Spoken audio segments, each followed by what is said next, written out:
Hey guys, so today we're going to be trying something a little bit different. I kind of just want to give you some solo queue advice. It kind of doesn't fit into any other format. Like when people say, hey, what's a cool tip to climb with? These are the things that I would actually say. So this is what I'm going to try, and let me know what you guys think. Today's one is going to be about getting carried or playing from behind. And what I actually mean by like getting carried, most commonly it's going to be kind of if you get camped or you make a mistake early, like you're in a bad matchup, it's going to be hard for you guys to come out stronger than your lane opponent. And that is what we want to focus on. Like, how would you win that game when you aren't as strong as the other guy you're facing? I'm expecting to get a little bit of hate for this, and there is this huge circle jerk of people saying my team suck, they'll never carry me. And yeah, that is kind of true. Like, partly teams can suck and this isn't going to happen every time, but not every team sucks. Like, sometimes your team will do okay, and that's where you can still do stuff to help them win. Let's get the obvious thing out of the way first. There is nothing wrong with being carried. Like, swallow your ego, don't cry at your jungler for being camped, accept that you just aren't having the best game, and that's fine. Like, it's not over until your Nexus explodes. Now, I'm going to be showing you games in the background from mainly my stream where this has happened in the past, and you'll see that even though I'm not killing everyone or I'm not super strong, I'm just doing whatever my team needs me to do to try and still be useful. Now, if you've ever watched me stream, and if you haven't, then why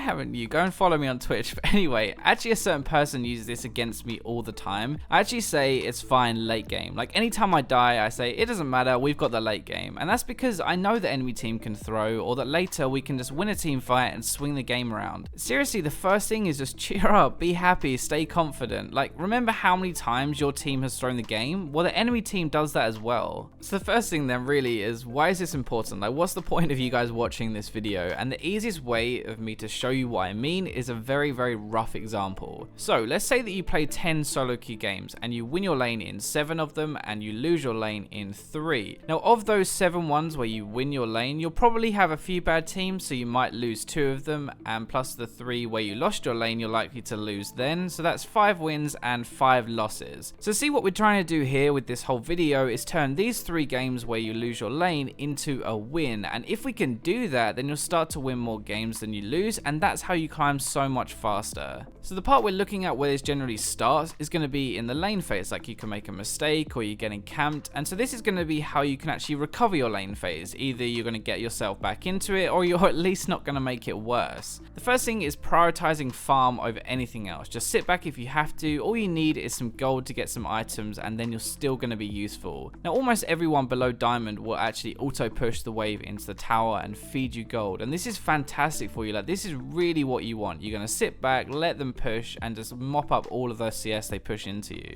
The second thing is farm the jungle if they freeze. So with the first one, obviously you want to sit back and farm, but sometimes they're not going to let you do that. Sometimes they are going to freeze and they're going to keep you away from the wave. It's pretty self-explanatory. Like, if that does happen and they're keeping you away from the wave, then you go to the closest camp in the jungle, you kill it, and at least you're getting some gold. Third thing is very simple. Try not to push. Keep the wave close to your tower so it's harder to kill you. It's kind of a habit, and it's what most people will just do automatically, but they'll instantly clear the wave, and you really don't want to do that because you don't want to push into the enemy and then you have further to run back to your tower. Like, keep it near your tower and you're pretty safe. This one sounds a little bit dumb, but 90% of the time the enemy is actually going to get bored if you start to play like this, and they'll start making dumb decisions to try and force fights. So if they do this, you can turn around and get a good trade, and it's actually going to buy you some space, because if they suddenly think, oh wow, he actually won that trade, maybe I don't want to be as aggressive, and it gives you some breathing room. This one, again, you're going to laugh at me for, but buy health potions. Like, seriously, they're only 35 gold, and it will keep you in lane and let you farm longer to catch back up. Final thing, if your lane phase isn't really going too well, then just push and roam. If you have good wave clear, you can just push really hard and you can go to other lanes to try and gank, or you can at least maybe take the tower and help the rest of your team.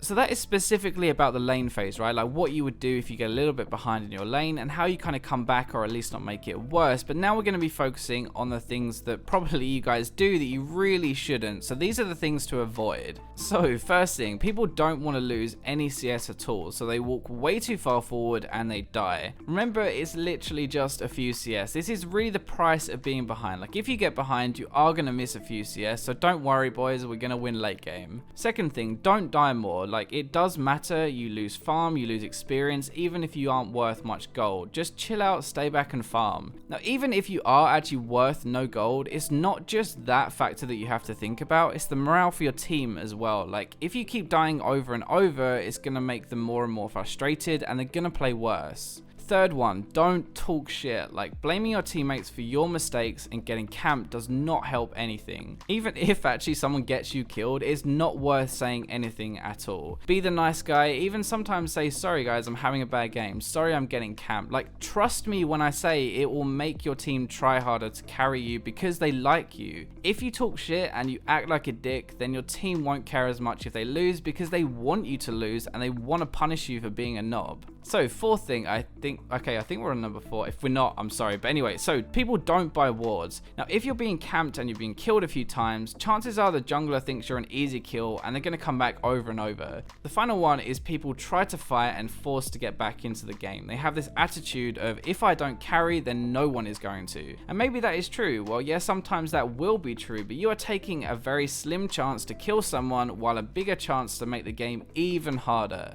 So that's what you shouldn't do. Now, how about what you actually should do? First one, chill out, be happy, smile, be confident. Like, if you start getting down and frustrated, you will play worse. If you've ever seen me stream, I do not stop smiling even when I die, and that's honestly the best thing you can do. Just put a smile on your face, think oh well, and move on. Next one, take a step back, chill and farm and wait for the enemy laner to make a mistake. Trust me, they will do something dumb, and even if they don't, it doesn't matter, at least you're farming and that's what's important. So this kind of ties in with that, but look at the overall game and work out what to do. So if you're a top laner, for example, and your mid or AD carry is fed, then just build tanky, soak damage, and let them kill everyone. If you're a top laner and your mid and AD aren't fed, then just carry on building a mix, drag the lane phase out a little instead of grouping early, and just farm, slow the pace of the game down. If you group, then they are going to group as well, and it's not always what you want. Next thing, and this is really important, do not sit AFK in your lane all game trying to catch up. Now, your lane opponent will group eventually, and that will make it a 4v5 for your team if you're still trying to farm and catch up. This is not what you want at all. If you are doing badly but your team is strong, then group. Get out of that 1v1 that you are losing and move into a 5v5 that you can be way more useful in. So next one, this is shout out to all those people who just feed their bollocks off. Then if you're going to do that, keep the threat that you've made away from your team. So this is what I do when I just have one of those games where I just die, and this is a really clever way of trying to remove the strong person from the fight. So when mid game comes around, you just push really fast in their lane and run back to your team, but you don't show yet. The fed person is not going to want to miss a CS, so they will run off to farm it, and that's when you can show, and suddenly you're in a 5v4. At the very least, it buys you more time where they can't fight, which is a good thing. So the final thing is play around your strengths and almost wait for them to make mistakes. Just don't force stupid fights. And this means, yeah, you cannot run YOLO into their team and be like, well, we're going to lose anyway, so it doesn't matter.